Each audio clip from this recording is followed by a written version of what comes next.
This channel does not promote any violent, harmful, or illegal activities. All content provided by this channel is meant for an education purpose only. তৃণমূলের প্রতিষ্ঠা দিবসে হলদিয়ায় পুরল শাসক শিবিরের party office. বিজেপির বিরুদ্ধে অভিযোগের তীর। হলদিয়া পুরসভার 23 নম্বর রঘুনাথ চক বুথের তৃণমূল কার্যালয়ে আগুন লাগে। এলাকায় উত্তেজনা। ঘটনাস্থলে যান জেলা যুব তৃণমূল সভাপতি সহকর্মীরা।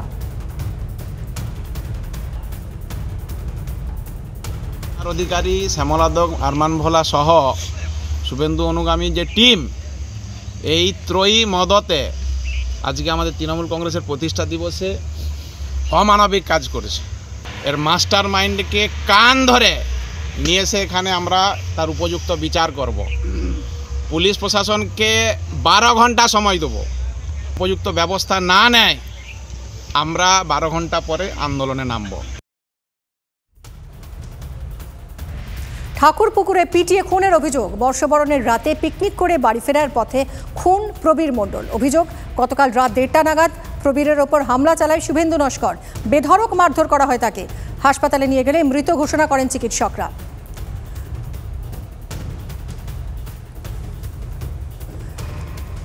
অভিযুক্ত পলাতক, তল্লাশি চালাচ্ছে পুলিশ।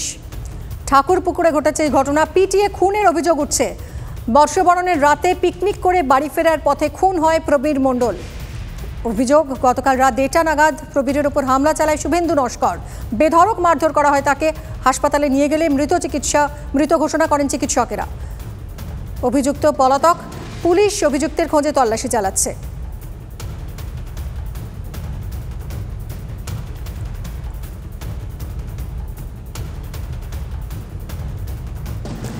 এই ঘটনায় যথেষ্ট চাঞ্চল্য ছড়িয়েছে এলাকায়। কি কারণে খুন তা খতিয়ে দেখছে পুলিশ।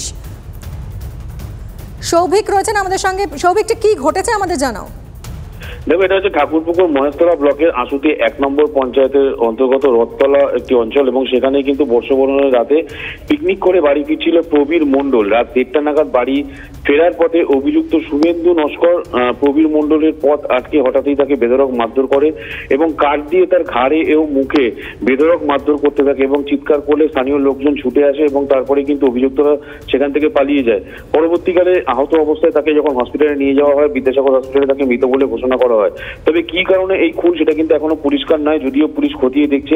পুরনো কোনো শত্রুতা না নতুন কোনো শত্রুতা সেটা, এবং এই খুনের পিছনে আরো কে কে জড়িত রয়েছে সেটা কিন্তু পুরোটাই খতিয়ে দেখছে পুলিশ। এবং ইতিমধ্যেই কিন্তু পরিবারের তরফ থেকে অভিযুক্তের বিরুদ্ধে কালীতলা আশুতি থানায় কিন্তু অভিযোগ জানানো হয়েছে। কি কারণে এই খুন হতে পারে পরিবার কিছু বলছে, পরিবারের সদস্যরা?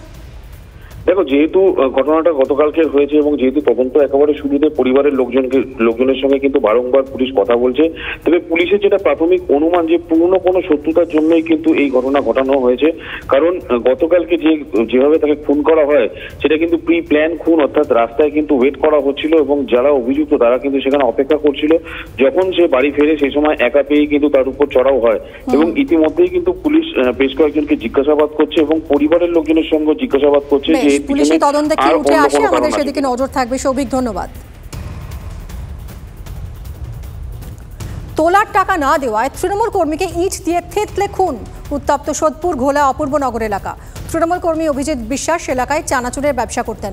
স্থানীয় দুষ্কৃতী তার কাছে তোলা চেয়েছিল বলে অভিযোগ, আর এই তোলা না দেওয়াতেই খুন হয় অভিজিৎ, এরকমই অভিযোগ। পুলিশের বিরুদ্ধে নিষ্ক্রিয়তার অভিযোগ তুলেছে এলাকাবাসী। তদন্তে ঘোলা থানার পুলিশ। আমার ছেলে গেছে বই খাতা কিনতে মেয়ের জন্য, তারপরে বাবাইদা ডেকেছে আমাদের এখানকার প্রধান। ও বাড়িতে আসার সময় এখানে ওকে আমরা তো ফোন করছি মা চলে এসেছি এসে দেখি এখানে আমার ছেলে পড়ে আছে। আমাকে সবাই ডাকে বললো তোমার ছেলে এখানে পড়ে, গিয়ে দেখি ওর অবস্থা খুব খারাপ। মুখে সব কপাল মামা থেতো মতো করে পুরো ওরা দেখার মতো নাই সে কপাল। আমার স্বামী একটা দরকার এক জায়গায় গেছিল ওই পার্টি অফিসে, বাবাইদা ডাক করিয়েছিল। তো সেখান থেকে আসার সময় এখানে সব গুন্ডারা আছে, ওরা ওকে ফেলে মেরেছে। এবার ওরা একটা কারখানা করেছে, চানাচুর কারখানা। এই নিয়ে বিবাদ। ওরা তো পয়দা তুলে বেড়ায়, তো সমাজ বিরোধী। ওর কাছে 2 লাখ টাকা চেয়েছিল, সেই নিয়ে হচ্ছে গন্ডগোল। এর আগে একবার মারামারি হয়েছে, ঠিক আছে। ও টাকা দেবে না, এই হচ্ছে ওরা সমাজ বিরোধী, টাকা তুলেই খায়, ঠিক আছে। গাজার ব্যবসা, মদের ব্যবসা সবকিছু। 7টার বুকিও বাদল মণ্ডল, ঠিক আছে। ওর সাকরেরটা কালকে হঠাৎ তখন 10 পাস হবে। ওর মেয়ের স্কুলের ওই ড্রেস ফ্রেস কিনতে যাচ্ছিল, তারপরে ঘুরে আসছে, তখন এখানে অ্যাটাক করেছে। এখানে উষ্ণতার নিরিখে রেকর্ড গড়ল ফেলে আসা বছর। 123 বছরে 2023 দেশের দ্বিতীয় উষ্ণতম বছর ঘোষণা করেছে মৌসম ভবন। এখনো পর্যন্ত ভারতের উষ্ণতম বছর 2016। 2023 বিশ্বের উষ্ণতম বছর হওয়ার পথে, তা আগেই বলেছিল বিশ্ব আবহাওয়া সংস্থা। আমরা কথা বলবো আমাদের প্রতিনিধি কমলেশের সঙ্গে। কমলেশ, 2023 বিশ্বের উষ্ণতম বছর হতে চলেছে এরকম পূর্বাভাস আগেই ছিল। কি কারণ প্রথমত এই এতটা উষ্ণতা বেড়ে যাওয়ার? এটা কি গ্লোবাল ওয়ার্মিং, পলিউশনের কারণেই? 2024-এ কি এরকম কোনো পূর্বাভাস থাকছে, মানে এই ট্রেন্ডটা বজায় থাকবে 2024-এও, এরকম কি কোনো পূর্বাভাস দিচ্ছেন আবহাওয়াবিদরা? দেখো, এর তো সব থেকে বড় কারণ এমনিতে বিশ্ব উষ্ণায়নের যে বিষয়টা সেটা তো আছেই। কার্বন অনেক বেশি হচ্ছে, তার জন্য পৃথিবী ক্রমশ উষ্ণ হয়ে উঠছে, এটা তো রয়েছেই। তার সঙ্গে এবার প্রশান্ত মহাসাগরে এলনিনো ছিল, মানে এখনো রয়েছে, তার একটা বড় প্রভাব পড়েছে। ফলে 1901-এর পরে এই 2023 দেশের উষ্ণতম বছর, এবং এলনিনো যেহেতু এখনো রয়েছে এবং এই শীতকাল, এবার দেখো শীতের সেই আমেজ কিন্তু অন্যান্য বছরের মতো নেই। মৌসুম ভবন এই মাত্র জানিয়ে দিল যে এই জানুয়ারি মাস, যেটা আমরা পড়লাম, এই জানুয়ারি মাসেও জাকিয়ে শীতের আশা প্রায় নেই বললেই চলে। জানুয়ারি মাসেও সর্বনিম্ন তাপমাত্রা অর্থাৎ রাতের তাপমাত্রা স্বাভাবিকের থেকে বেশি থাকার সম্ভাবনা, সেটা শুধু বাংলার জন্য না, এটা গোটা দেশেই এই ট্রেন্ড থাকবে।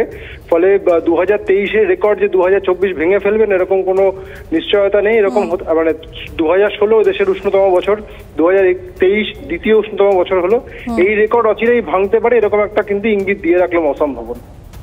অত্যন্ত উদ্বেগেরই খবর কমলেশ, অনেক ধন্যবাদ তোমায়।